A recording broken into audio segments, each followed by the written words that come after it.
Hello all, welcome back to the lecture Arrays. I am Raji NR, my sign name is Assistant Professor, Department of Computer Science, National Institute of Speech and Hearing, Thiruvananthapuram, Kerala. This is my 6th lecture on C programming.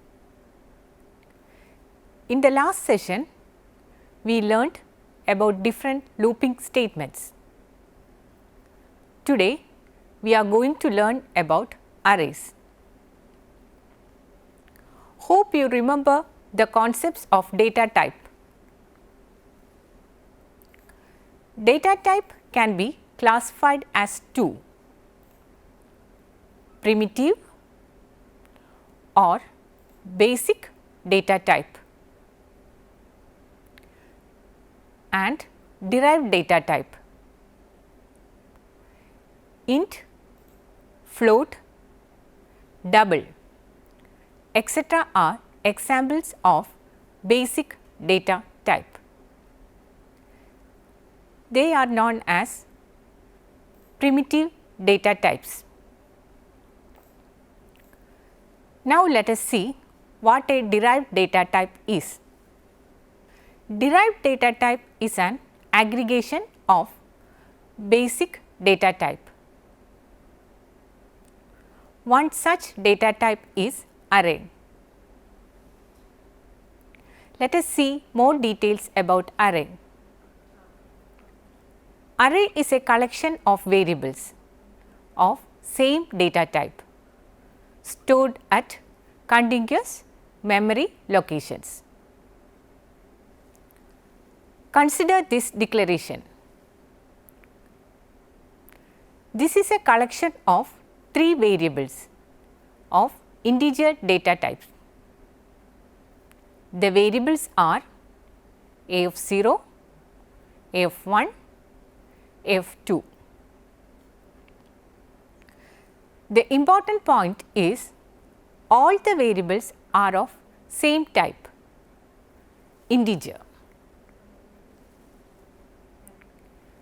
A of 0, a of 1, a of 2 are known as elements of array. 0, 1, 2 are known as index of array element. Index of a of 2 is 2. The size of array is 3, that is, the number of elements in the array is 3. All the variables have same name. All the variables have same name, but different index. This is a one-dimensional array. Now, let us see an example. Let us analyze this program. Preprocessor statement. Main function where program starts execution. Array declaration and initialization. A is an array of size 3. That means it has 3 elements: a of 0, a of 1, a of 2. All elements are of integer data type. Each element is initialized with given values. That is, in a of 0, 20 is stored. A of 1, 32 is stored. And in a of 2, 34 is stored. In next for loop, we are printing these values. I is initialized to 0 first. Checks the condition. Is I less than 3? Yes. Enters the loop and prints A of I, that is A of 0. Therefore, value of A of 0, that is 20, gets printed. Increments value of I. Now, I is 1. Checks the condition. Is I less than 3? Yes. Enters the loop and print A of I, that is A of 1.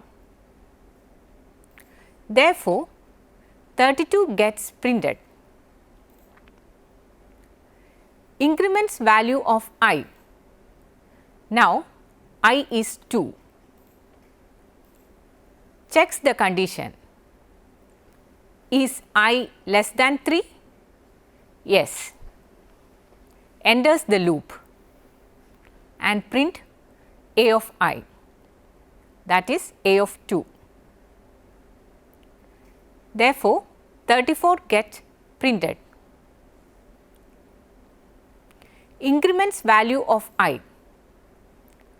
Now, I is 3. Checks the condition. Is I less than 3? No. So, exits the loop.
Now, let us see some properties of arrays.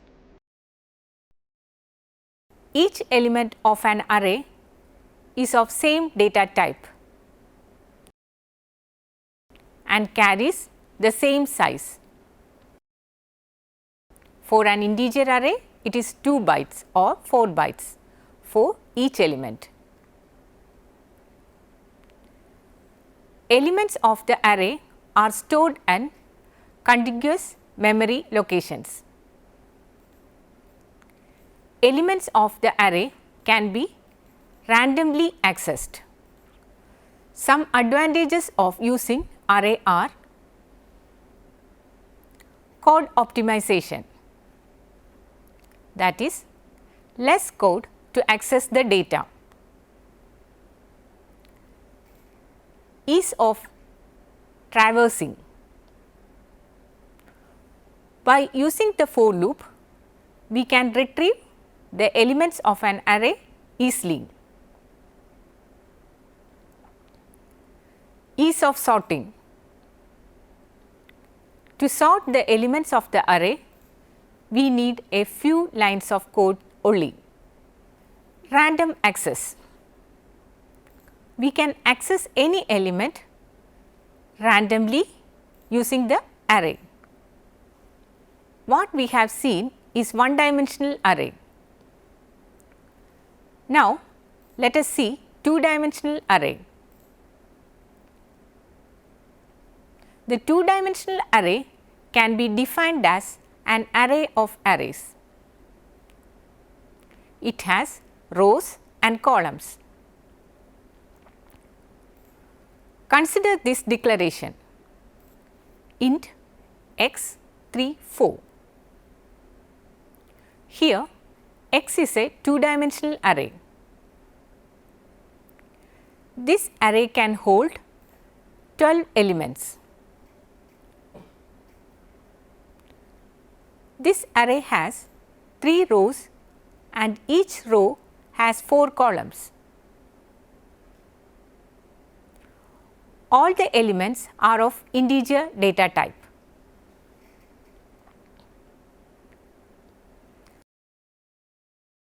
Consider this program to accept elements in a 2-dimensional array with 3 rows and 3 columns.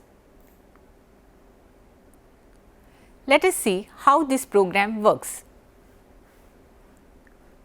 A is an integer array with 3 columns and 3 rows. That is, it has 9 elements. The index of array represents which row and which column the element is stored.